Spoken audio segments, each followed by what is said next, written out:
Ted Cruz said something, and at least at first glance, I agree with it, and that's weird. It has to do with the incredibly awful anti-LGBTQ law in Uganda. He had this to tweet: "This Uganda law is horrific and wrong. Any law criminalizing homosexuality or imposing the death penalty for aggravated homosexuality is grotesque and an abomination. All civilized nations should join together in condemning this human rights abuse. Hashtag LGBTQ." What? And I had to check so many times because, of course, this is Twitter now, and so you can't trust anything you see there. Wait, is this a different person pretending to be Ted Cruz? No, it is. So I'm not ruling out hacking, but as of right now, it seems like he's just being reasonable. And he's right, it is terrible. It states, that bill, that any person that, quote, holds out as a lesbian, gay, transgender, a queer, or any other sexual or gender identity that is contrary to the binary categories of male and female. I don't even see how the sexuality stuff is contrary, even if you believe that there was a binary of gender, but whatever, that's what they're saying, could face up to 10 years in prison. It calls for sentences of life in prison for anyone engaging in gay sex, and the death penalty would be given to those convicted of aggravated homosexuality, a broad term that could include gay sex with a minor or with someone who is HIV positive. By the way, there's already a version of this. It was just passed in Florida. The death penalty for child molestation or whatever is, I mean, philosophically, it's not even that distinct from this, considering the Republicans that run Florida. So I don't know, is this a criticism of Ron DeSantis from Ted Cruz? But he was criticized, we're gonna get to that. But first, what do you think about him being kind of right? Yeah, no, I mean, it is, Ted Cruz does this all the time, right? He's done this with, Cuba, where his dad is from, right? Where, gay folks fled persecution under Castro, right? And he talks about that. But then he has no understanding when it actually comes to the United States. I mean, after a year ago, we were talking about how Ted Cruz, in the wake of the Dobbs decision, rescinding abortion rights, was saying, yeah, Obergefell and versus Hodges is next, i.e. gay marriage is next. And he kind of just sort of like, rolled that off. Oh yeah, it's probably next and this is fine.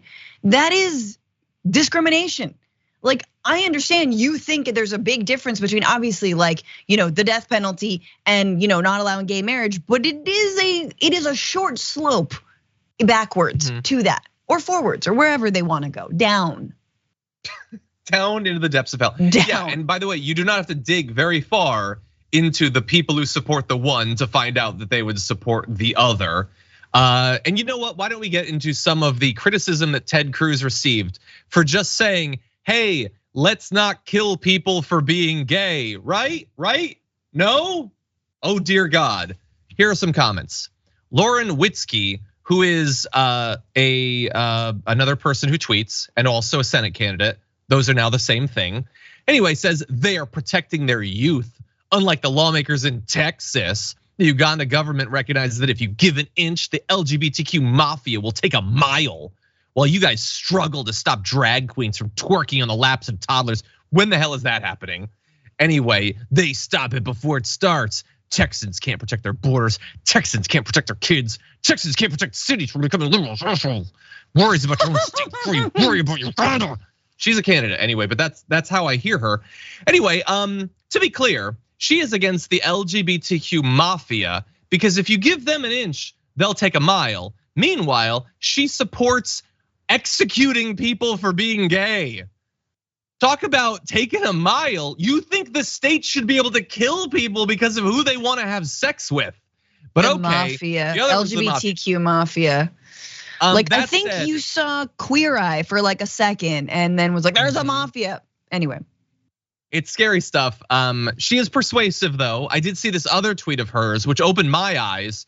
Did you know that if you put the word Pride Month right next to each other without a space, and then you only look at some of the letters and for some reason make them rainbow colored, it has the word demon? I don't know why that matters, but she finds it very compelling. Like, girl, sell something on Etsy, bitch, okay? Get a hobby. You're so boring. You're so boring. Like, What happened? Your wine subscription, club subscription ran out. All right, go to Costco, get yourself a bottle of Sauvignon Blanc and sit your ass down. Yeah. How bored are people these days? Yeah. I love the idea that like they're demons for being gay, living their life, they're gay. You're defending a country executing people for their sexuality, but they're demonic. I'm not like a big reader of the Bible or whatever. I don't chill with Jesus, but I have a feeling that if he had to choose between the two, I don't think that would be a tough one as to which is more in line with demons.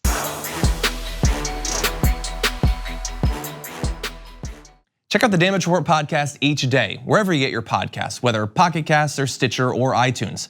You can join me as I give you the news and stories you want, with a range of co-hosts and interview guests jumping in on the fun each day. Again, that's the Damage Report, wherever you get your podcasts. And if you get them at iTunes, don't forget to rate and review. Sometimes I'll read them live on the show.